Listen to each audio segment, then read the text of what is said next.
तुम्हारी आंखों ने नहीं देखा कि जब अखलाक को मार दिया गया और अखलाक के मारने वाले की उसकी मौत हुई तो सिटिंग मिनिस्टर जाकर उसके जनाजे पर फूल चढ़ाता है? क्या तुम्हारी आंखों ने नहीं देखा कि भारत में जुलूस निकाले गए कि देश के गद्दारों को गोली मारो फुना फुना? याद रखो, अगर इख्तियार के नशे में, गुरूर में डूबकर तुम इस तरह के कानून बनाओगे तो भारत की जनता के पास अब कोई रास्ता नहीं बचा सिवाय रोड पे निकलने। भाई हट जाइए, भड़काऊ भाषण हो रहा, बीच में नहीं आ रहा।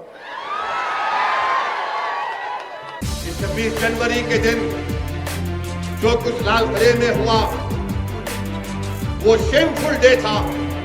मैंने कहा बिल्कुल सही है, नहीं होना था। हम हर तशद्दुद की और वायलेंस को कंडेम करते हैं। मगर मैंने पूछा कि क्या 1960 के दहे में जब दिल्ली के पार्लियामेंट पर तमाम लोग आकर हमला किए थे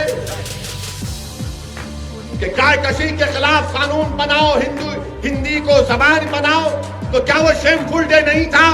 मैंने कहा इस दिल्ली की सड़कों पर सिखों को उनके जिंदा सिखों के गलों में जलते हुए टायर डाले गए। एक कांग्रेस का बड़ा लीडर रिकाबगंज की गुरुद्वारा के सामने ठहर कर सिखों का कत्ल करवाया, वो मिनिस्टर बन गया किसी रियासत का। क्या वो शेमफुल डे नहीं था? बाबरी मस्जिद को शहीद करना शेमफुल डे नहीं था जिसको सुप्रीम कोर्ट ने कह दिया शेमफुल डे? एक शख्स ने जिंदा जला दिया, वीडियो निकाला, फिर कुराड़ी से तुम्हारा वीडियो आज किए।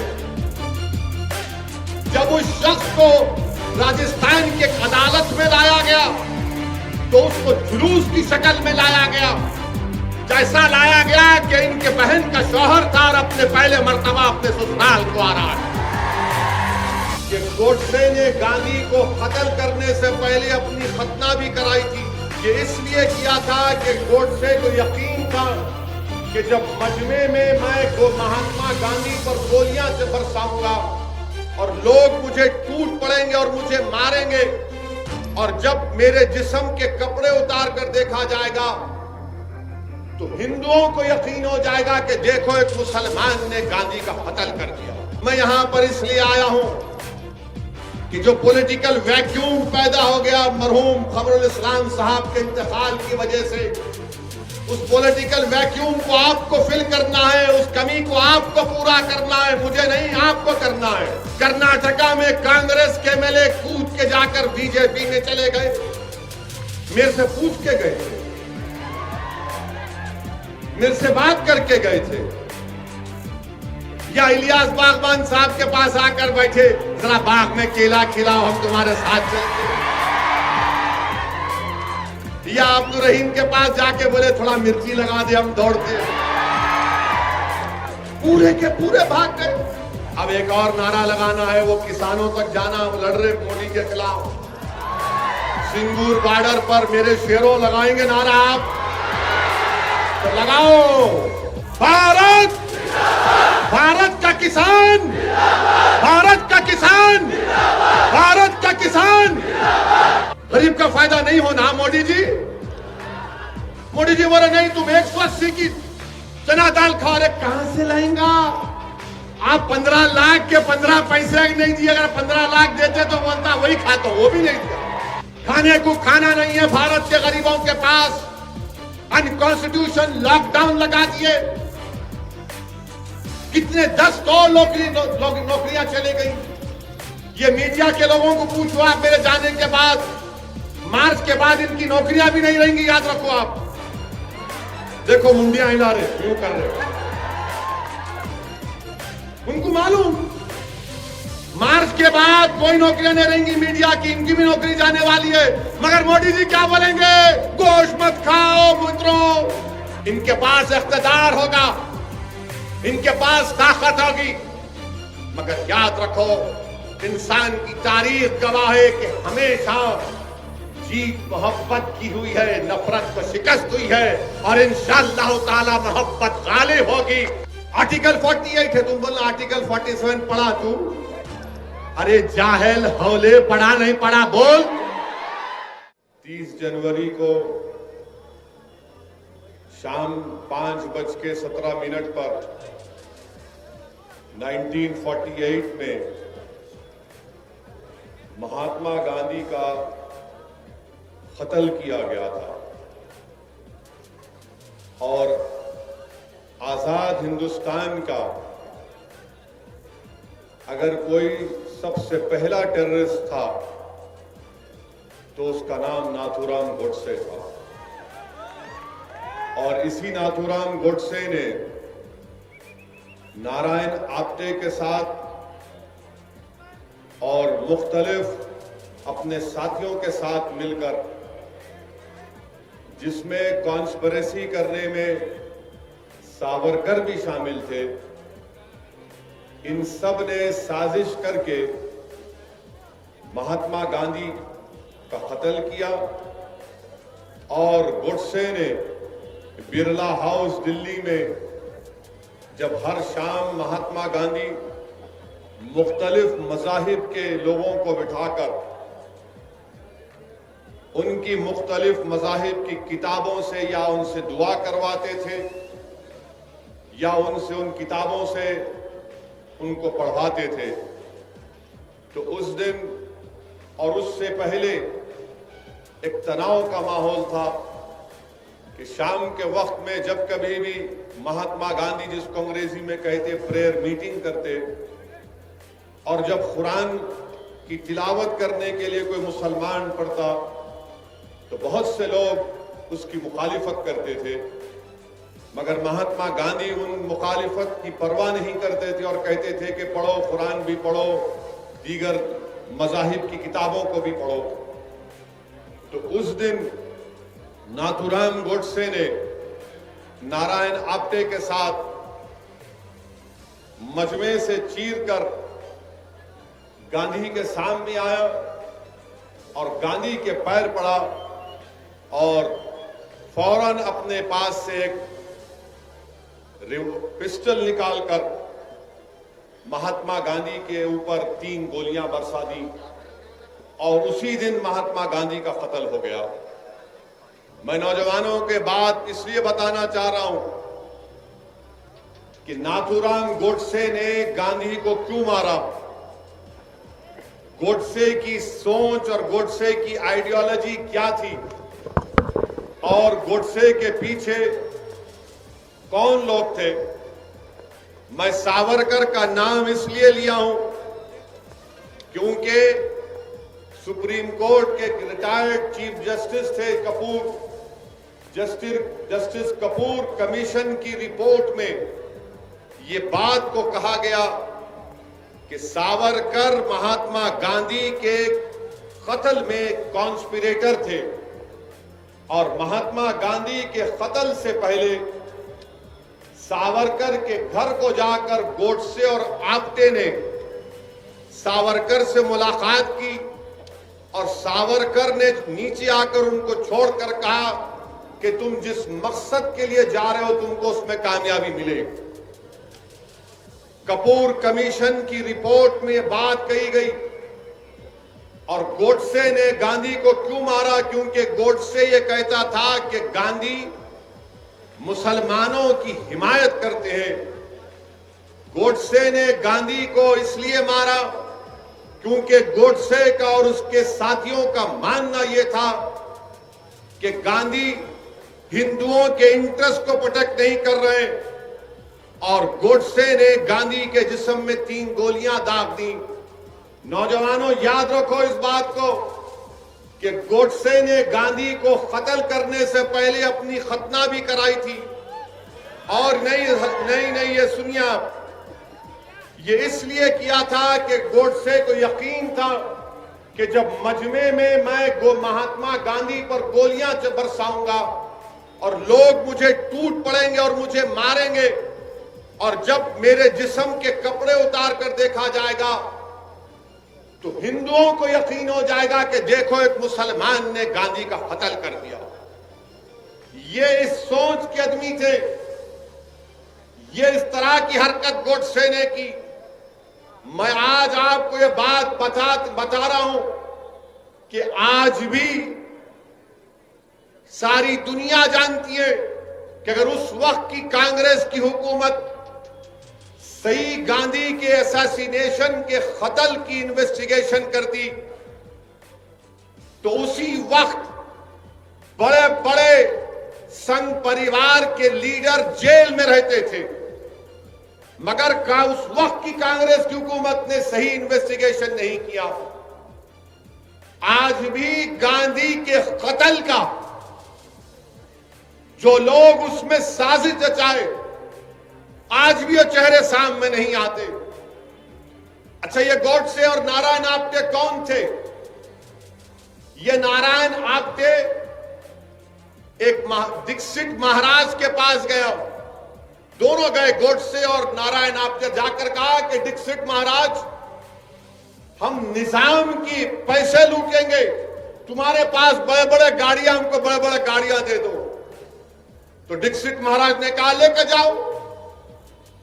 और कई दिन हो गए तो महाराज ने कहा कि बेटा क्या हुआ, बड़ी गाड़ी तो लेकर चले गए, बोले अभी कर रहे। बाद में दीक्षित महाराज को समझ में नहीं आया तो गए, जाकर देखा तो क्या हुआ कि उनकी बड़ी अंपाला गाड़ी में नारायण आप्टे अपनी गर्लफ्रेंड के साथ इश्क रचा रहे।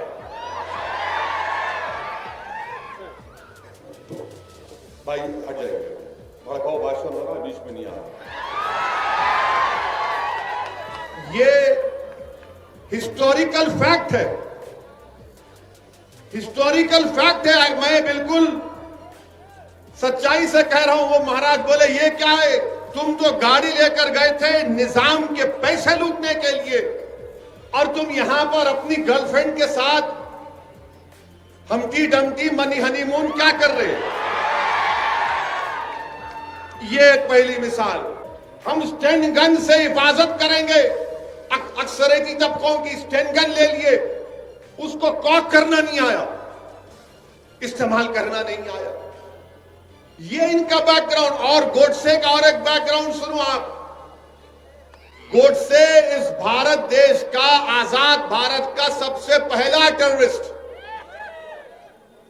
और गोडसे जब पैदा हुए तो उनके मां बाप ने उनके नाक में नाक की बाली डाली और कई साल तक उनको बच्चियों के कपड़े पहनाए, क्योंकि उनसे पहले कई बच्चे होते थे, इंतकाल हो जाता था। तो मां बाप ने समझा कि नाथूराम को, इनका नाम नाथूराम नहीं था, वो नथ डालने से नाथूराम हो गए। तो कई साल तक उनके मां बाप ने उनको बच्चों के कपड़े पहनाए, उसके बाद उनको भाई पैदा हुए। तो गोडसे को एक तकलीफ थी कि मुझे अपनी मर्दानगी दिखाना है, मैं मर्द हूं, मैं मर्द हूं। उसको एक जहन में पैदा हो गई थी बात, ये नफ्सियात का शिकार हो गया था। इसलिए गोडसे ने अपनी मर्दानगी को दिखाने के लिए जहर आलूदा माने हेटफुल आइडियोलॉजी को अपनाया और गांधी के सीने में 3 गोलियां दाग दी। बताइए आपके 28 जनवरी तक गोडसे और नारायण आप्टे के पास पिस्टल नहीं था, बंदूक नहीं थी। अगर मैं गलत ना कहूं तो 9mm बेरेटा पिस्टल था। वो ग्वालियर का एक शख्स इन लोगों को पिस्टल दिया और कोर्ट में जो पिस्टल, जो हथियार गोडसे के हाथ में दिया वो छूट गया। जिसने गोडसे को वेपन दिया गांधी को मारने का, वो बच गया। आप बताइए फिर ये क्या हो रहा है? गोडसे ने और नारायण आप्टे को सजा हुई, उनको फांसी हुई। मगर आज भी आपसे कह रहा हूं कि जिन लोगों ने गोडसे को हथियार दिया, एक मर्तबा नहीं 5 मर्तबा बापू पर जान लेने का हमला इन 3 सबने मिलकर किया था। एक मर्तबा नहीं, 5 मर्तबा। और 5वीं मर्तबा इनको कामयाबी मिली। मुंबई का एक पुलिस का अहदेदार था, नाम याद नहीं आ रहा, उस वक्त मोरारजी देसाई वहां के होम मिनिस्टर थे। उसने जाकर कहा कि गोडसे मुलविस है, सावरकर का इन्वॉल्वमेंट है। तो मोरारजी भाई ने कहा क्या कह रहे हो, ये पूरी आग लग जाएगी, खामोश हो जाओ। कपूर कमीशन में पूरा खुलकर आ गया कि कौन कौन से लोग थे। मेरे अजीज दोस्तों और बुजुर्गों, अगर आज भी भारत में गांधी से मोहब्बत करने वाले हैं तो याद रखो, मैं तुमसे कह रहा हूं, या तो ये देश अंबेडकर के बनाए हुए संविधान पर चलेगा, ये देश गांधी की कुर्बानियों को जायगा जाने नहीं देगा, ये देश हमारे मुजाहिदीन आजादी जिसमें नेहरू, मौलाना अबुल कलाम आजाद, जौहर बरादरान, सुभाष चंद्र बोस, ऐसे कई लोग थे जिन्होंने अपना खून पसीना बहाया, 1 साल 2 साल नहीं 10-10 साल 8-8 साल जेलों में अपनी जिंदगी गुजारी। इन लोगों की कुर्बानी को अगर आप रायगा देना चाहते हैं और इस मुल्क को गोडसे के रास्ते पर लेकर जाना चाहते हैं तो यकीनन ये हम तमाम के लिए शर्मिंदगी की बात होगी कि गोडसे नफरत का पैगाम देता था, गोडसे नफरत की बुनियाद पर गांधी को मारा, गोडसे इस मुल्क को हिंदू राष्ट्र बनाना चाहता था। और मैं ये इसलिए कह रहा हूं कि जब गांधी के कत्ल के चंद दिन के बाद गांधी के बेटे दिल्ली के पुलिस स्टेशन में जाकर गोडसे से मुलाकात किए, वो देखना चाहते थे कि कौन है वो शख्स जिसने मेरे बाप का कत्ल किया। वो समझ रहे थे कि कोई दिखने में बड़ा डरौनी चेहरा होगा, हैवान होगा, मगर जब जाकर देखा तो कहा किसने मारा मेरे पिता को, तो कहा ये खुद आवाज आई कि मैंने तुम्हारे बाप को गोली मारी, मेरा नाम नाथूराम गोडसे है। क्यों मारी, गांधी के बेटे ने पूछा। तो क्या जवाब दिया गोडसे ने, कोई वजह नहीं, सिर्फ पॉलिटिकल वजह है। अब समझ में आई तुमको बात कि पॉलिटिकल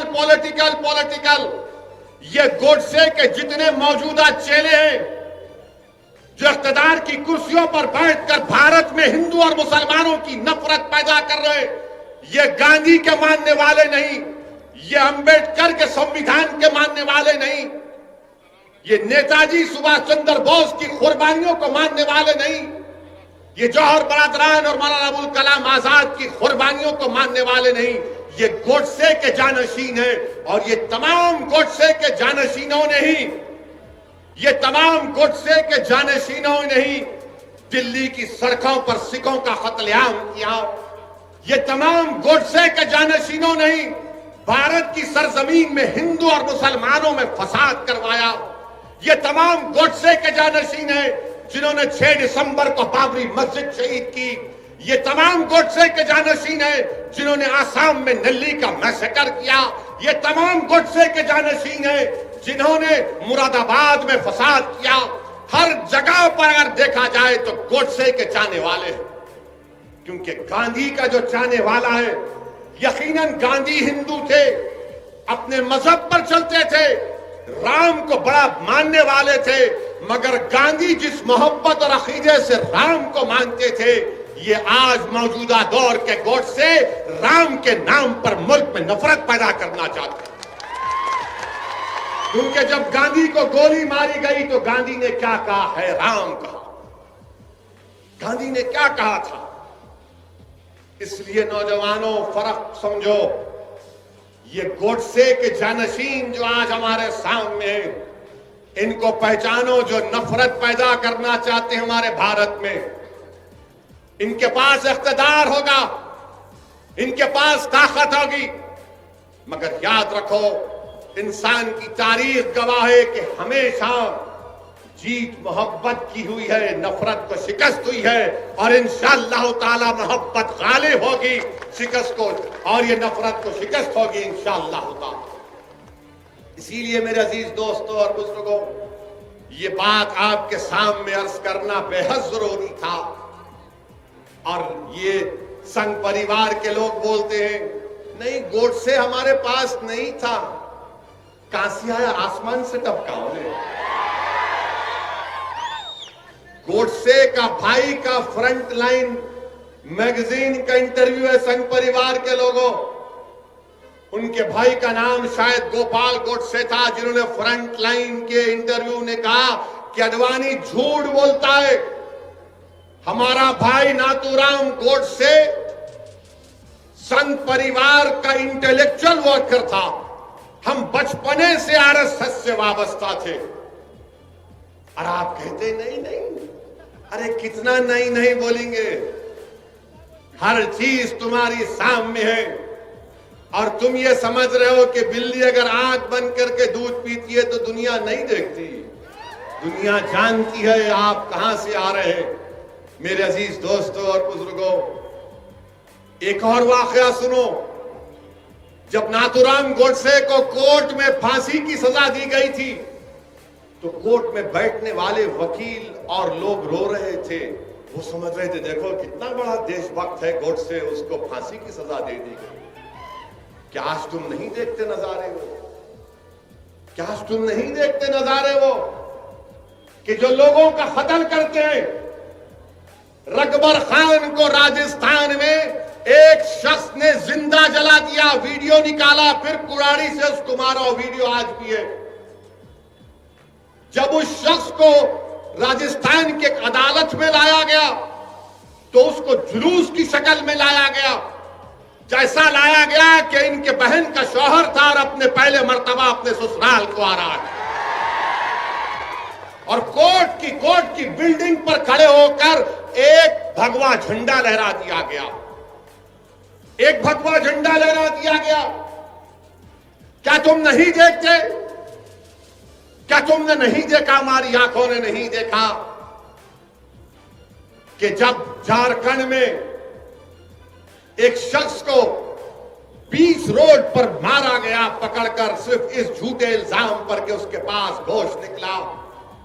अदालत ने उन मुल्जिमीन को कातिल करार दिया। हाई कोर्ट से बेल हुई तो एक मरकजी वजीर उन कातिलों का खैर मुकद्दम करते फूल का हार पहनाकर। क्या तुम्हारी आंखों ने नहीं देखा कि जब अखलाक को मार दिया गया और अखलाक के मारने वाले के कि उसकी मौत हुई तो सिटिंग मिनिस्टर जाकर उसके जनाजे पर फूल चढ़ाता है? क्या तुम्हारी आंखों ने नहीं देखा कि भारत में जुलूस निकाले गए कि देश के गद्दारों को गोली मारो फुला फुला को? मेरे अजीज दोस्तों और बुजुर्गों, इसीलिए मैं कह रहा हूं, इस देश को अगर बचाना है तो गोडसे के जानशीनों से बचाना है। इस भारत को अगर बचाना है तो गोडसे की नफरत की आइडियोलॉजी से बचाना है। और मैं आज देखा टीवी पर हमारे मुल्क के वजीर आजम प्रधानमंत्री बापू को खराजी अकीदत पेश करते राजघाट जाकर। क्या हमारे मुल्क के वजीर आजम को नहीं मालूम कि जस्टिस कपूर कमीशन की इंक्वायरी ऑफ रिपोर्ट में बात कही गई कि सावरकर को कॉन्स्पिरेटर थे? बताओ क्या यह झूठ है या सच है? आप गांधी को भी खराज अकीदत पेश करेंगे और सावरकर को भी अपना हीरो मानेंगे? अरे ये कैसा मुमकिन है? दो समंदर के किनारे कभी एक नहीं हो सकते। मगर ये काम आज बीजेपी और संघ परिवार आपके सामने देख लो। आप मेरे अजीज दोस्तों और बुजुर्गों, ये बात आपको समझना बेहद जरूरी है, क्योंकि अगर हमको इस मुल्क को बचाना है तो नफरत की आग को बुझाना पड़ेगा। ये नफरत की आग इस मुल्क को कमजोर करके रख देगी। और लोग कहते हैं, मुझसे एक मीडिया के लोगों ने सवाल किया कि 26 जनवरी के दिन जो कुछ लाल किले में हुआ वो शेमफुल डे था। मैंने कहा बिल्कुल सही है, नहीं होना था। हम हर तशद्दुद की और वायलेंस को कंडेम करते हैं। मगर मैंने पूछा कि क्या 1960 के दहे में जब दिल्ली के पार्लियामेंट पर तमाम लोग आकर हमला किए थे कि गायकशी के खिलाफ कानून बनाओ, हिंदी को जबान बनाओ, तो क्या वो शेमफुल डे नहीं था? तो उस मीडिया के जिम्मेदार ने कहा आपको याद है? बोला बहुत याद है, हमको बाबा आदम से लेकर अब तक पूरी तारीख याद है। मैंने कहा इस दिल्ली की सड़कों पर सिखों को उनके जिंदा सिखों के गलों में जलते हुए टायर डाले गए। एक कांग्रेस का बड़ा लीडर रिकाबगंज की गुरुद्वारा के सामने ठहर कर सिखों का कत्ल करवाया, वो मिनिस्टर बन गया किसी रियासत का। क्या वो शेमफुल डे नहीं था? बाबरी मस्जिद को शहीद करना शेमफुल डे नहीं था, जिसको सुप्रीम कोर्ट ने कह दिया शेमफुल डे था। जहां आपको सूट करेगा शेमफुल, और जहां आपको नहीं सूट करेगा बोलेंगे ये हमारा फुला दिवस है। मेरे अजीज दोस्तों और बुजुर्गों, ये हमारे मुल्क की मौजूदा राजनीति है। ये जलसा मजलिस इत्तेहादुल मुस्लिमीन के का एक कन्वेंशन के तौर पर जनाब अब्दुल रहीम साहब की जेर क़यादत ये जलसा रखा गया। मैं गुलबर्गे को इसलिए आया हूं कि आप तमाम से अपील करने के लिए कि आप मजलिस इत्तेहादुल मुस्लिमीन को मजबूत करिए। मैं आपके पास इसलिए आया हूं कि आपके सफों से किसी को यहां पर आप ही अपना एक कायद बनाइए, अपना लीडर बनाइए, जो कर्नाटका की असेंबली में जाकर बेबाक तरीके से आपके मसाइल की तर्जुमानी कर सके। मैं यहां पर इसलिए नहीं आया हूं कि अपने आप को लीडर बनाने के लिए, मैं यहां पर इसलिए आया हूं कि जो पॉलिटिकल वैक्यूम पैदा हो गया मरहूम खमरुल इस्लाम साहब के इंतकाल की वजह से, उस पॉलिटिकल वैक्यूम को आपको फिल करना है, उस कमी को आपको पूरा करना है, मुझे नहीं आपको करना है। मैं बस इसलिए आया हूं कि आपको याद दिलाने के लिए ये वैक्यूम है, इस वैक्यूम को पूरा करो। इस पॉलिटिकल वैक्यूम को आपको पूरा करना है। पूरी कर्नाटका की आवाम, कर्नाटका की अक़लियतें, कर्नाटका के दलित, कर्नाटका की मजलूम आवाम, कर्नाटका के गयूर नौजवान आज ये देखना चाहते हैं कि जिस तरह 1978 में इसी गुलबर्गा शहर में एक नई सियासी तारीख आपने रकम की थी, आज असदुद्दीन ओवैसी आपके पास आकर गुजारिश करने आया है कि 2021 में हमारे बुजुर्गों ने 1978 में जो तारीख रकम की थी, नौजवानों तुमको आज वो तारीख गुलबर्गा में दोहराना है, और इंशाअल्लाह ताला मैं तुम्हारा साथ ठहराऊंगा और हम उस तारीख को दोहराएंगे गुलबर्गे में। ये काम आपको और हमको मिलकर करना है।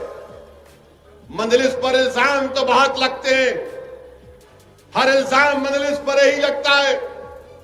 हम इलेक्शन लड़ने जा रहे बंगाल को, तो ये बैंड बाजा की पार्टी, जिसको कभी कांग्रेस पार्टी भी कहा जाता था, ये लोग शुरू हो गए। देखो बी टीम आ गई। अच्छा उन्हों काफी नहीं थे तो ममता बनर्जी भी शुरू हो गई। ओवैसी ये ओवैसी वो। अरे भाई आखिर मैं ही मिला क्या? तुम लोगों को कोई और नहीं है भारत में? बी टीम, सी टीम, वो फुला टीम। अरे आप क्या किए बताओ? कौन सा कारनामा आप अंजाम दिए? कर्नाटका में कांग्रेस के एमएलए कूद के जाकर बीजेपी में चले गए। मेरे से पूछ के गए थे, मेरे से बात करके गए थे, या इलियास बागवान साहब के पास आकर बैठे, जरा बाग में केला खिलाओ हम तुम्हारे साथ चलते, या अब्दुल रहीम के पास जाके बोले थोड़ा मिर्ची लगा दे हम दौड़ते। पूरे के पूरे भाग गए। अरे पतली गली पकड़ के भाग रहे, तुमको भागने वाला नजर नहीं आ रहा, तुमको एक ही मर्द नजर आ रहा। अल्हम्दुलिल्लाह तुम्हारे लोग भाग गए, भाग के रिजाइन करके जीत भी गए, मिनिस्टर भी बन गए, और आपको कोई नजर नहीं आ रहा। अरे हिम्मत है तो बोलो ना उनको। उनको नहीं बोलते पैसा लिया बीजेपी से, ना ममता बोलती ना कांग्रेस बोलती। जहां बात आती मुसलमान की तो पैसे की बात आ जाती। बताओ ये तुम्हारी फिरका परस्ती है, ये तुम्हारी घटिया सोच है कि जहां पर ओवैसी का नाम आया तो बी टीम, और जहां पर तुम्हारी पार्टी का आदमी भाग गया तो बोलते नहीं भटक गया, उन्हें वापिस आ जाता उन्हें। फिर मीडिया वाले पूछते हो वैसे, अरे नहीं नहीं, उन्हें तो पूरा उनका ही है। मैं किसी का नहीं हूं, ना कभी किसी का रहूंगा। इंशाअल्लाह ताला मैं तुम्हारा था और तुम्हारा ही रहूंगा इंशाअल्लाह ताला। असदुद्दीन ओवैसी का तारुफ यह है, सुनो, मैं किसी तारीफ का मोहताज नहीं हूं। मैं पाक रसूल मोहम्मद सल्लल्लाहु अलैहि वसल्लम के दर का कुत्ता हूं, ये मेरी तारीफ और तारुफ है। मुझे किसी की तारीफ या हिमायत या वाहवाह की जरूरत नहीं है। मैंने हमेशा कहा और आज भी कह रहा हूं कि अल्लाह सुब्हानहू तआला ने अपने हबीब पाक सल्लल्लाहु अलैहि वसल्लम के सदक़े और तुफैल में मुझे इतनी इज्जत दी कि मैं कभी सोच भी नहीं सकता था कि मैं उस मुकाम पर पहुंचूं। मेरे अजीज दोस्तों और बुजुर्गों, लगाएंगे नारा, आखिर में लगाएंगे, बहुत लगाएंगे, लगाएंगे।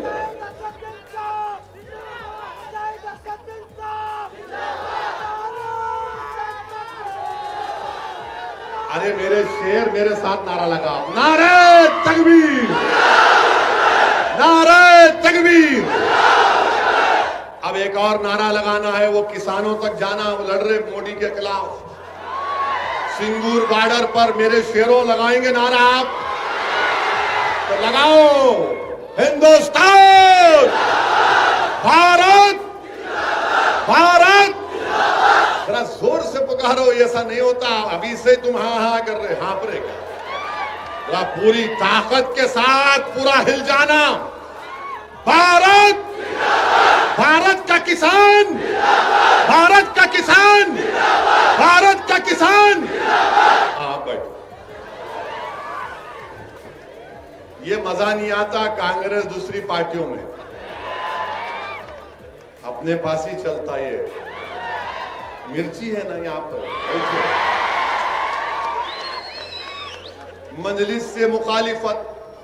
हम बिहार में इलेक्शन लड़े, बिहार में इलेक्शन 20 सीट पर लड़े, 20 सीट पर हम इलेक्शन लड़े। अच्छा, पहले बिहार से पहले कर्नाटका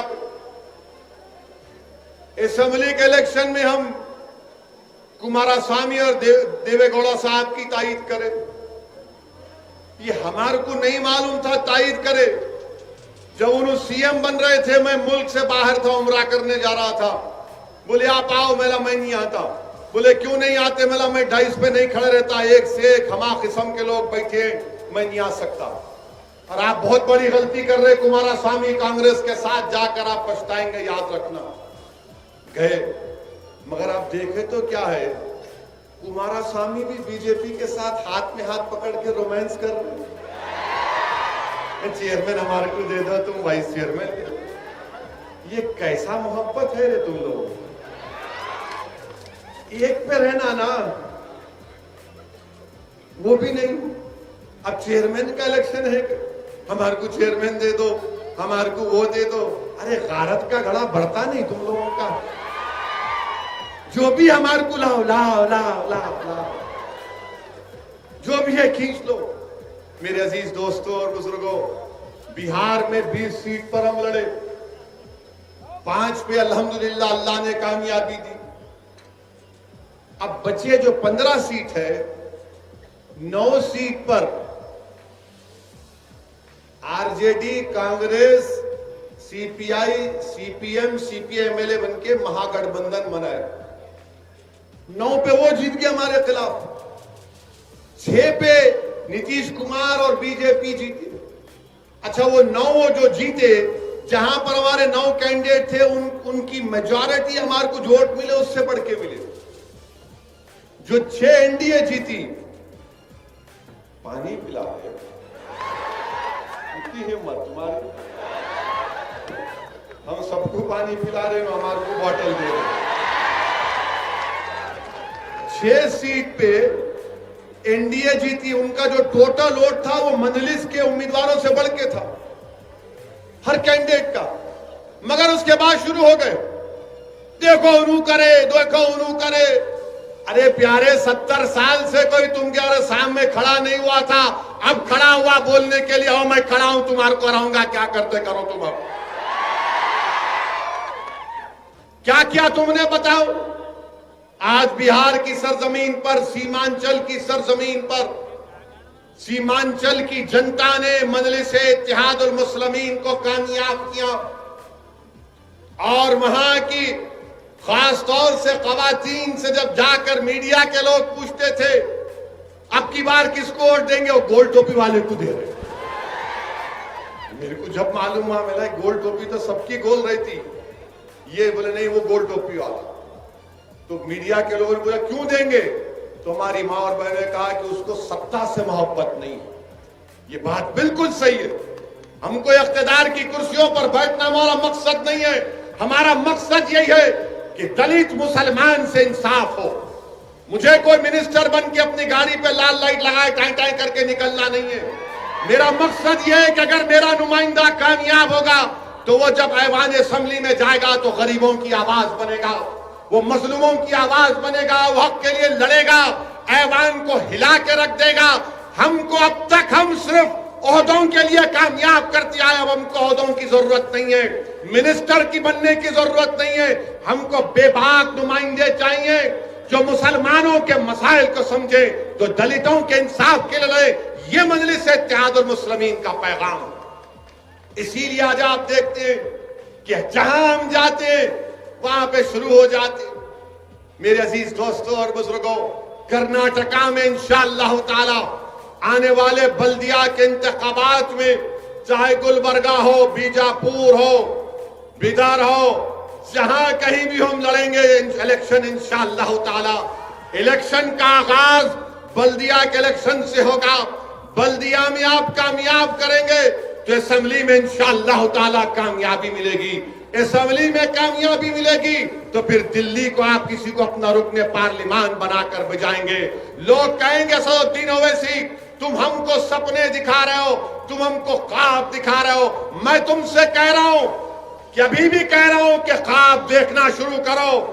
तुम ख्वाब देखना शुरू करो, इंशाअल्लाह ताला हम मेहनत करेंगे, जुस्तजू करेंगे, कुर्बानियां देंगे, लड़ेंगे, जेल को जाएंगे, हुकूमतों से टकराएंगे, मगर ये वक्त हमारे ख्वाबों को पूरा करने का है। अगर आज नहीं करेंगे तो आने वाली नस्ल हमसे कहेगी कि अब्बा जब तुम 30-35 साल के थे, अगर तुम थोड़ा सा मेहनत कर लेते, अगर तुम थोड़ा सा मजलिस का परचम उठा लेते तो वही परेशानी का मुझे सामना नहीं करना पड़ता अब्बा जो तुमने अपनी जवानी में तकालीफ उठाई थी। तो आने वाली नस्ल के लिए हमको अपनी सियासी जदोजहद करना है, अपनी आने वाली नस्लों के लिए, उनके रोशन मुस्तकबिल के लिए। और भारत की तल हकीकत याद रखो नौजवानों, इस मुल्क की तल हकीकत यह है कि जिसके पास आवाज है, जिसके पास उसके नुमाइंदे हैं, उसी की बात को सुना जाता। जिसके पास कोई नहीं है उसको कोई नहीं सुनता। इसीलिए मेरे अजीज दोस्तों और बुजुर्गों, मुत्तहिदा तौर पर अपने एक अकाउंट का इस्तेमाल करिए। कांग्रेस पार्टी अब में दमखम नहीं है। मैं बार बार कह रहा हूं, इनसे नहीं हो पाएगा, इनसे नहीं हो पाएगा। इनको बड़ी तकलीफ जरूर होगी कि ये गुलबर्गा में आकर, कर्नाटका में आकर, मुल्क मुल्क में जाकर हमारे बारे में ऐसी बात कर रहा है। अरे हकीकत यही है।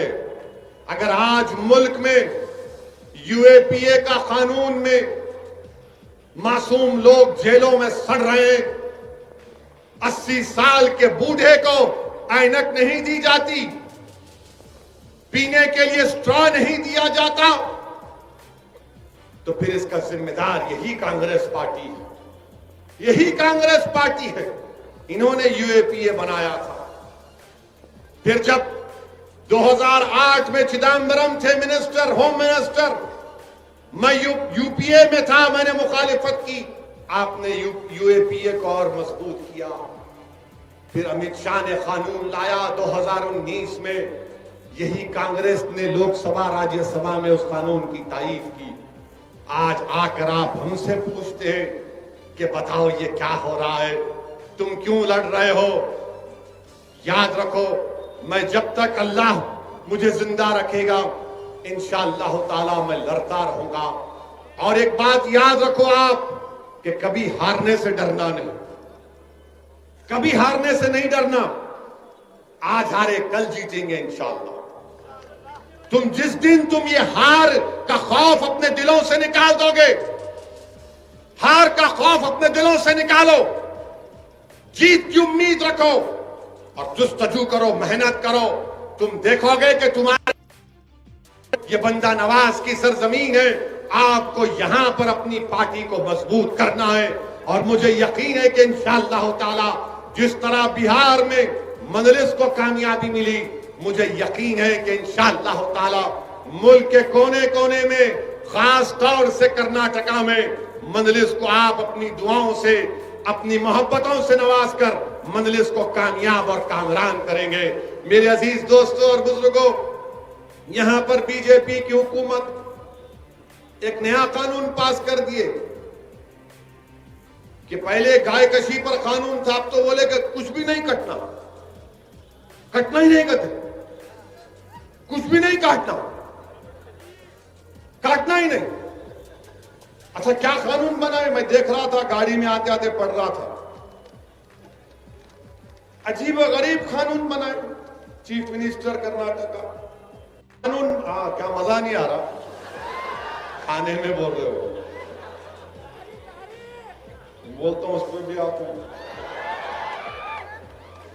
तुम अब दिमाग खोल दी मेरा, तहारी बोलते हो। कानून क्या है कि अगर पाशा भाई के घर में एसआई आ गए,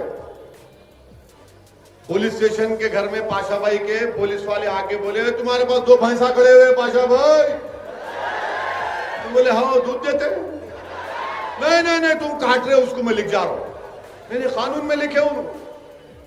पाशा भाई के घर में आके भैंस भी लेके चले जाते, पाशा भाई का ऑटो का ट्रालर भी लेके चले आते, बोलते नहीं अरे ट्राली गई को लिख जा रहे एसआई साहब, तो बोले तो स्मगलिंग कर सकते। उसके बाद क्या करते हैं उन्होंने, उसको सीज करके एसडीएम को देते। एसडीएम क्या करता, पाशा भाई के घर पे कब्जा कर लेता। ये कानून है, याद रखो आप। पाशा भाई घर पे कब्जा कर लेता। अब एसडीएम ये भी कर सकता, करो नहीं ये घर में उन्होंने काटे या काट सकते, मैं घर को बेच देता हूं।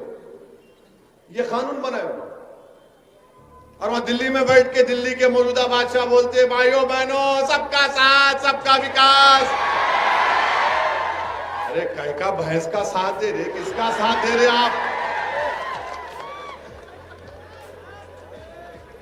सबका साथ सबका विश्वास, सबका सबका, अरे सबका सबका कहां है भाई?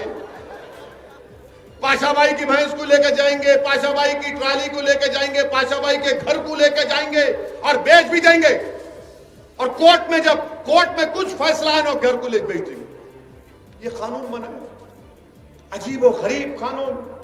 अच्छा, फिर उसके बाद आपको मालूम कि चाहे भैंस हो बैल हो, ये जितने कैटिल हैं, इसकी कोई चीज खराब नहीं जाती। इसकी हड्डियां जेलेटिन फार्मास्यूटिकल में जाते।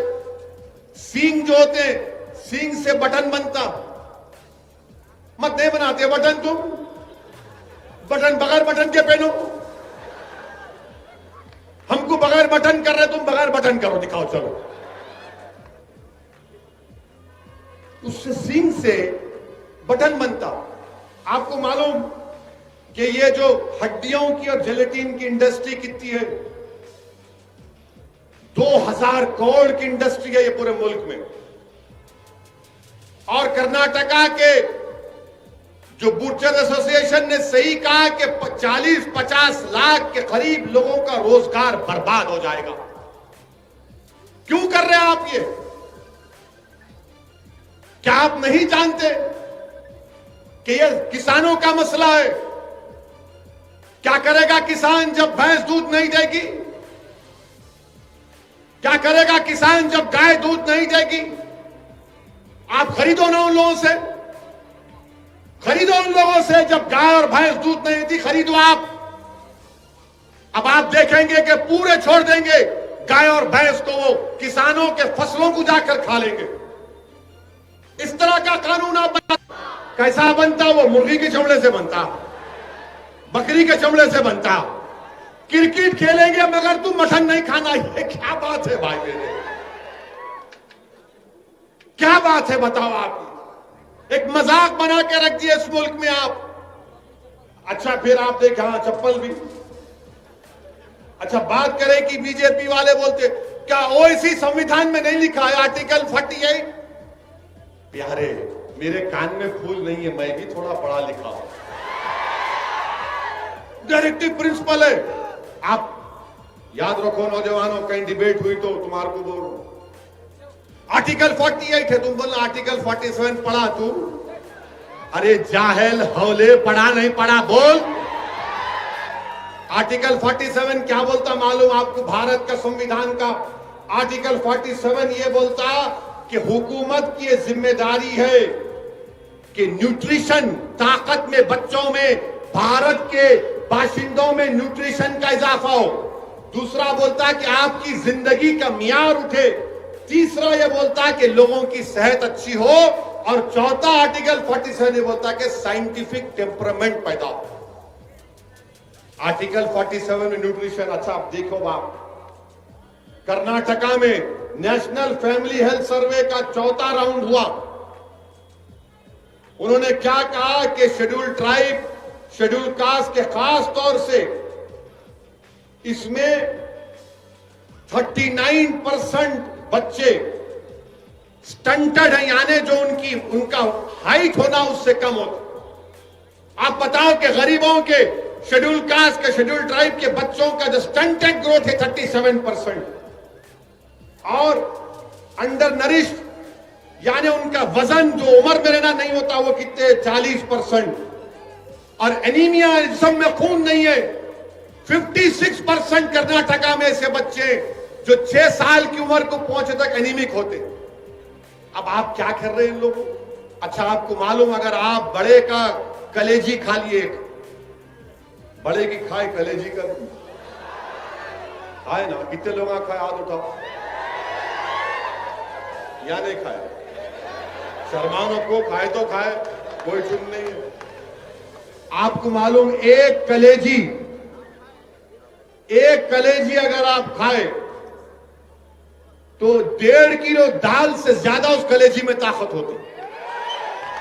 मैं ये नहीं बोल रहा हूं दाल नहीं खाना, मैं तो बहुत मजे से खाता हूं दाल को।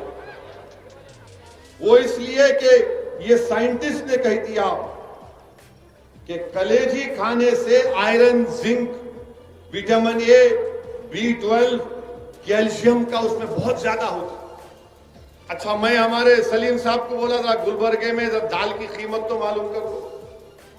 चना दाल 180 रुपए किलो, माशाल्लाह सही है मिर्ची से। मूंग दाल 90 रुपए किलो, मसूरी की दाल वो भी 90, तूर दाल 105 रुपये, और बड़े की कीमत 280 रुपये। 280 कलेजी ला के पका के खा तो गरीब टन टनाटन दौड़ता हूं मैं। गरीब का फायदा होना ना, गरीब का फायदा नहीं होना। मोदी जी बोले नहीं तुम 180 की चना दाल खा रहे, कहां से लाएंगा आप? 15 लाख के 15 पैसे नहीं दिए। अगर 15 लाख देते तो बोलता वही खाता, वो भी नहीं दिया।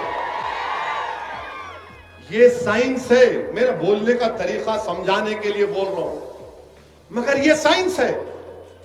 और ये बोल रहे कानून बना रहे आप, हमारे चीफ मिनिस्टर कर्नाटका। अच्छा फिर आप ये भी देख लो भारत में कितने लोग गोश्त का बीफ खाते, बीफ और बफलो। 2011 का सेंसस है 8.35 करोड़ लोग बीफ और बफलो खाते। पूरे गरीबा हैं, दलित, शेड्यूल ट्राइब, शेड्यूल कास्ट, मुसलमान, पूरे गरीबा हैं। कोई बकरे का गोश्त नहीं खा सकता। अपने बच्चों को ताकत दिला, जो लेबर काम करता, एक टाइम का खाना खाता। आप भूखा रख रहे पूरे देश में, पूरा देश गरीबों से भूखा है। आप बोलते मैं डाला ना पैसे, अरे कहां डाले भाई? मेरे अजीज दोस्तों और बुजुर्गों, अच्छा ये लोग बार बार बोलते नहीं ये खाली ओवैसी बोलता बड़ा बड़ा कल्याणी बिरयानी। इंडस वैली सिविलाइजेशन 5000 साल पुराना सिविलाइजेशन, वहां जाकर वहां के एक्सपर्ट्स आसारे कदीमा के खोद के निकाले तो किसकी हड्डियां निकले मालूम पड़े के 5000 साल पुराना इंडस वैली सिविलाइजेशन। और आप बोलते नहीं करना। हम चीफ मिनिस्टर से इतना बोल रहे कि आप लाखों लोगों को बेरोजगार कर देंगे, और जब गरीब बेरोजगार हो जाएगा, उसके पास काम नहीं होगा, तो वे गरीब क्या करेगा बताओ? जब जानवर नहीं कटेगा, खेतों में जाएगा, किसानों की फसल को खा लेगा। आप खरीदो ना भाई, फिर आप वो भी नहीं, कानून बना दिए। अरे प्राइवेसी का सुप्रीम कोर्ट का जजमेंट है, मैं अपने घर में बैठ के क्या खाता हूं, आपको क्या शौक है उसमें झांकने का? हर बुट्टी में झांकते, मुंडी घुसाते अपनी, क्या है इसमें, इसमें क्या है, इसमें क्या है। अरे कई को मुंडी घुसाते हैं उसमें। मैं घर में क्या खाता हूं, आपको क्या फिक्र? नहीं झांकता हूं मैं, तुम्हारे क्या पका रहे, हंडी में क्या है दिखाओ, खुड्डी में क्या है दिखाओ। कोई बात है? कब तक झांकेंगे हंडी और खुड्डी में तुम लोग? खाने को खाना नहीं है भारत के गरीबों के पास। अनकॉन्स्टिट्यूशन लॉकडाउन लगा दिए, कितने 10 करोड़ नौकरियां चली गई। ये मीडिया के लोगों को पूछो आप, मेरे जाने के बाद, मार्च के बाद इनकी नौकरियां भी नहीं रहेंगी, याद रखो आप। देखो मुंडियां हिला रहे, यूं कर रहे, उनको मालूम मार्च के बाद कोई नौकरियां नहीं रहेंगी मीडिया की, इनकी भी नौकरी जाने वाली है। मगर मोदी जी क्या बोलेंगे? गोश्त मत खाओ मित्रों, नारा लगाओ, नफरत फैलाओ। क्या हो रहा है ये? मुल्क कहां किस रास्ते पर जा रहा है? और फिर उत्तर प्रदेश में तो एक नया कानून बना दिया उन्होंने। टाइम है ना, 15 मिनट है। उत्तर खत्म कर दो, नहीं तो योगी आदित्यनाथ बोलेंगे मेरे पे नहीं बोले, बोलेंगे पाशा, सब पे बोलेंगे। हम नहीं बोले तो कौन बोलता ही नहीं आजकल। नहीं गूंगे नहीं है, हमारी तकरीर यूट्यूब पे सुन के बोलते क्या बोले, कतर लो। उत्तर प्रदेश में एक कानून बनाए, वही कानून यहां पे चीफ मिनिस्टर बनाते बोल रहे। क्या कानून है मालूम आपको? मजहब तब्दीली का कानून। अब आप पेट पकड़ के हंसीगे, देखो अभी बात में। अच्छा कानून कैसा कानून है सुनो आप। कानून ये बोल रहा है कि अगर इज्तिमाई तौर पर कोई अपना मजहब तब्दील कर लिए तो उस पर यह कानून लागू होगा, पकड़े जाएंगे। अच्छा इज्तिमाई माने कम से कम एक 30-40 तो होना ना, नहीं ओनली टूर है तो भी कानून लागू होता है। 2 भी कबूल करे तो मास कन्वर्शन। अरे पाशा तेरे को अंग्रेजी कौन सिखाए ये कानून बनाने वाले को? 2 लोगों का मास कन्वर्शन होता, 2 लोगों की शादी होती। अच्छा फिर इनका सेक्शन 2(1) क्या बोल रहा? अगर मैं आज तकरीर करा इस्लाम के बारे में और इसमें से कोई शख्स बोला कि भाई तुमने इस्लाम को बेहतरीन तरीके से बताया, मैं अशहदु अल्ला इलाहा इल्लल्लाह व अशहदु अन्ना मुहम्मद रसूलुल्लाह पढ़ता हूं, वो कानून क्या बोल रहा? नहीं इनकी इनू करे, इन पर भी केस बुक करो। नहीं कन्वर्टर कहते, मैं कन्वर्टर, गाड़ी का कंडक्टर कन्वर्टर है ये, मैं कन्वर्टर। मेरी बात सुन के अगर कोई दीन कबूल कर लिया उस पे भी केस लगाएंगे। और फिर आप क्या बोल रहे हो उस कानून में? कानून में क्या बोल रहे कि एडिंग एबेटिंग का सेक्शन 2(1) और उसके बाद अच्छा इसमें हैरत अंगेज बात देखो आप, सेक्शन 4 में अगर एक मियां बीवी किसी बच्चे को गोद ले लिए, बच्चा जाके कंप्लेंट दे सकता है मेरे अम्मा अब्बा मजहब तब्दील कर लिए, केस बुक करो। नहीं हंसने का नहीं है, वो दिमाग वाले वो लोग वो पूरा फर्स्ट फ्लोर खाली खाली खाली खाली। और फिर ये भी बोलते कि रोड चलता आदमी जाके कंप्लेन कर सकता, मैं बदल दिए मजहब इनू। कैसा मालूम तेरे को? नहीं, मैं रोड चल रहा था देखा, केस बुक कर दो इसको। वो कानून में डाल दिए। सेक्शन बोल रहा हूं आप 83। और 83 में क्या है, अगर कोई अपना मजहब तब्दील करना चाह रहा है तो उसको जाके डिस्ट्रिक्ट मजिस्ट्रेट को लेटर लिख के देना, साहब मैं तंग आ गया अपने पुराने मजहब से, नया मजहब बदलना चाह रहा हूं। तो डिस्ट्रिक्ट मजिस्ट्रेट बोलते लिख के दे, 2 महीने के बाद आ, 2 महीने के बाद आ, मैं इंक्वायरी करूंगा, मैं मालूम करूंगा कि तू सच बोल रहा है या तेरे को कोई धोखा दे रहा। ये कानून बना रहे मेरे अजीज दोस्तों और बुजुर्गों। ये सेक्शन 8 सबसेक्शन 3 सबसेक्शन 9 सेक्शन 4 ये क्या है बताइए आप? कौन सा कानून है ये? मैं अपने मजहब पर चलूं, मैं एक अल्लाह को मानूं, मैं हजारों खुदाओं को मानूं, मैं किसी खुदा को ना मानूं, मैं किसी और मजहब पे चलूं, आपका इख्तियार कौन है उसमें? हुकूमत कौन है मेरे को बोलने वाली? मगर ये बीजेपी के राज में हो रहा है कि अगर खुदा को भी तुमको मानना है तो हमसे पूछना पड़ेगा, मजहब को भी छोड़ना है तो हमसे पूछ कर छोड़ना पड़ेगा। और शादी कर रहे, तुम लोग शादी कर रहे, शादी कर रहे, शादी कर रहे, इतनी मोहब्बत हो गई, देखो शादी नहीं करे तो भी शादी कर रहे।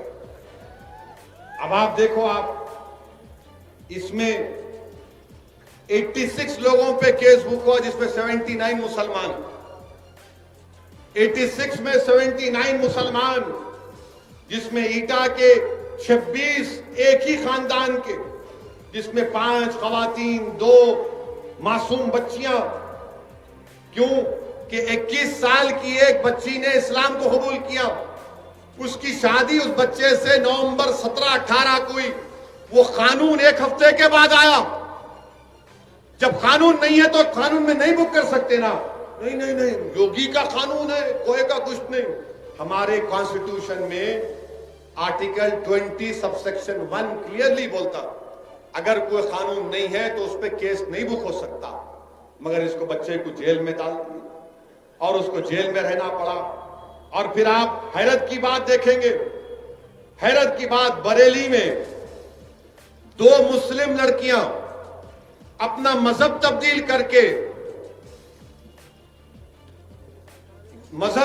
करके शादी करते हैं तो पुलिस उनको प्रोटेक्शन दी, पुलिस उनको प्रोटेक्शन दी। एक मुसलमान बच्चा अपने कॉलेज के दोस्त के साथ बैठ के पिज्जा खाया तो उसके बाप के पास जाकर उस पर प्रेशर डाल के बोले, देख तेरी बेटी को इन्हें मुसलमान बनाना चाह रहा, केस बुक करके। वो बच्चा अब तक जेल में पड़ा हुआ है। उसका जुर्म क्या? खाली पिज्जा खाया हुआ। उसका बाप बोल रहा कि मेरे को पुलिस वाले मजबूर करे केस बुक करने के लिए।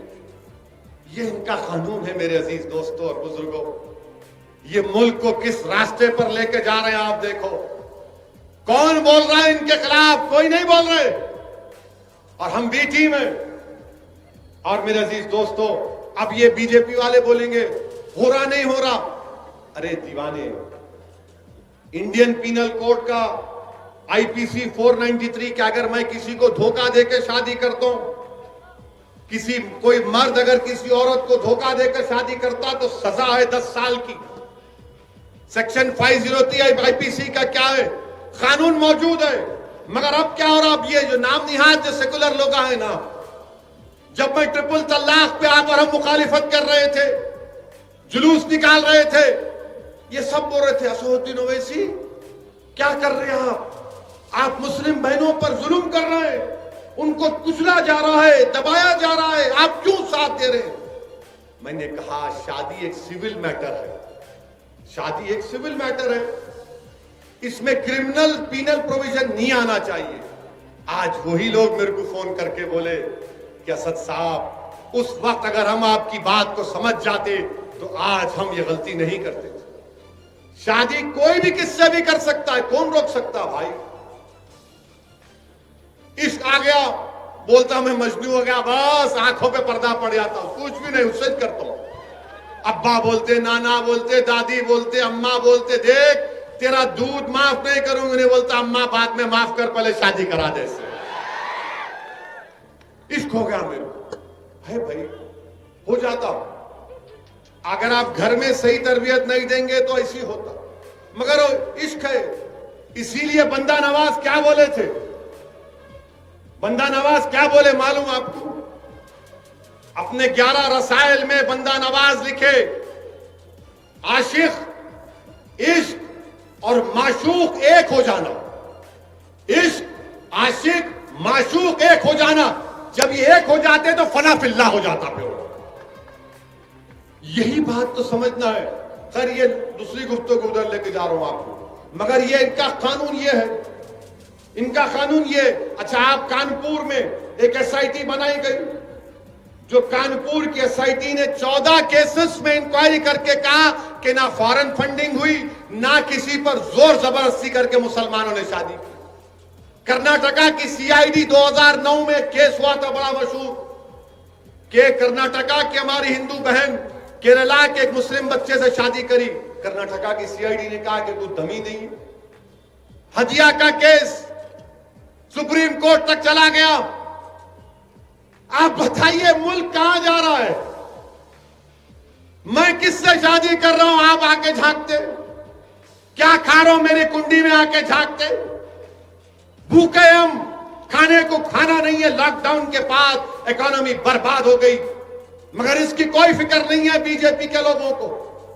मेरे अजीज दोस्तों और बुजुर्गों, आज आप देखते हैं कि हमारा किसान जो आपको हमको खाना खिलाता है, उस पर लाठियां बरसाई जा रही हैं, उसको मारा जा रहा है, उनके सरों को फोड़ दिया जा रहा है। मैं गुलबर्गा की इस मुबारक सरजमीन से सिंगूर के किसानों को पैगाम दे रहा हूं कि हम आपके साथ हैं। यह आपकी लड़ाई नहीं है, हमारे किसान भाई और बहनों, हम आपके साथ हैं। आप लड़िए। और एक बात मालूम हो गई, याद रखो मेरी इस बात को। नरेंद्र मोदी पार्लियामेंट में इतनी बड़ी उनकी मेजॉरिटी है, 300 के करीब उनके एमपी, 300 से ज्यादा है, पार्लियामेंट में सुनने तैयार नहीं है। नहीं, मैं बोल दिया कानून बना दो, मैं वक्त का बादशाह हूं, मेरा फरमान जारी हो गया। याद रखो, अगर इख्तियार के नशे में, गुरूर में डूबकर तुम इस तरह के कानून बनाओगे तो भारत की जनता के पास अब कोई रास्ता नहीं बचा सिवाय रोड पे निकलने के, सिवाय पुरअमन एहतजाज करने के। आप और हमने CAA के खिलाफ एहतजाज किया, सारी दुनिया ने, सारे मुल्क के लोगों ने उसका नोट किया। हमने शाहीन बाग किया, मुल्क के कोने कोने में हमारी मां और बहनों ने निकलकर CAA के कानून के खिलाफ की आवाज उठाई, दुनिया ने देखा। मेरे अजीज दोस्तों और बुजुर्गों, याद रखो, एहतजाज सियासत का एक बहुत बड़ा हिस्सा है। अगर तुम सिर्फ जलसों में सुनकर, नारे लगाकर, आंख में आंसू लाकर अपने घर को चले जाओगे और फिर उस पैगाम पर अमल नहीं करोगे तो कुछ हासिल होने वाला नहीं है। मैं आपसे सिर्फ यही अपील कर रहा हूं कि ये वक्त उठने का है। नौजवानों, ये वक्त हासिल करने का वक्त है। ये वक्त अपनी पार्टी के परचम को बुलंद करने का वक्त है। अब सेकुलरिज्म की जिम्मेदारी हमारे कंधों पर अब नहीं रह सकती। ये सेकुलरिज्म के नाम पर मुसलमानों को धोखा देते रहे, अब सेकुलरिज्म की जिम्मेदारी दूसरे पार्टियां निभाएंगी। अरे सब लोग एक होकर बीजेपी को कामयाब पे कामयाब करते जा रहे हैं, और हम क्या, हमारे हाथ में डब्बा दे, बजा सेकुलरिज्म, बजा सेकुलरिज्म। कोई सेकुलरिज्म को बजाने की जरूरत नहीं है। आपकी पार्टी आपके पास है, इस पार्टी को मजबूत करिए। और इंशाअल्लाह ताला मुझे यकीनन वो दिन नजर आ रहा है कि जब गुलबर्गा में मरहूम कमरुल इस्लाम साहब की कमी को आप ही के दरमियान से कोई एक मर्द मुजाहिद उठेगा और उस कमी को पूरा करेगा। वो मरहूम का सही मानों में जानशीन बनेगा। असदुद्दीन ओवैसी सिर्फ आपको इस बात की तरफ तवज्जो दिलाने के लिए आया है कि अपनी पार्टी को मजबूत करिए, अपनी पार्टी को कामयाब करिए, मुत्तहिद रहिए। डरने और घबराने की जरूरत नहीं है। लोग तुमसे आकर डराएंगे, लोग तुमसे आकर लाखों बातें करेंगे। लोग मुझसे पूछते कि तुम्हारे को बहुत से लोग डराते, तुमको लोग क्या क्या नहीं कह देते। मेरे अजीज दोस्तों और बुजुर्गों, याद रखो, किसी शायर ने बड़ा अच्छा कहा था कि शाहों के तकब्बुर से भी दबकर ना रहा मैं। किसी शायर ने कहा कि शाहों के तकब्बुर से भी दबकर ना रहा मैं, किस बारगाह खास का आखिर हूं गदा मैं। याद रखो, हम तमाम मोहम्मद मुस्तफा सल्लल्लाहु अलैहि वसल्लम के उम्मती हैं। हमारे लिए अल्लाह काफी है, हमारे लिए अल्लाह काफी है।